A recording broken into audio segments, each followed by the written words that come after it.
Hello friends, welcome back to the new video. If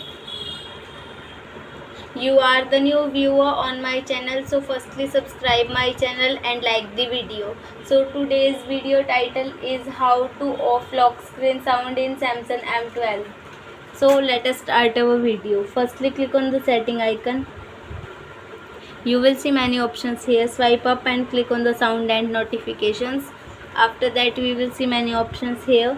Click on the ringtones and sounds. After that swipe up and here you will see screen lock sound is on. It means that it plays sound when we locking and unlocking the screen. After that of this, it means that it doesn't play any sound or produce any sound when we locking and unlocking the screen. I will show you the result. Wait. Here you will see it doesn't produce any sound when we lock the screen, and after that when we unlock the screen it also produce any sound. It means that our lock screen sound is off in this way. So I hope this video helps you. So please subscribe my channel and like the video. Thank you so much for watching our video.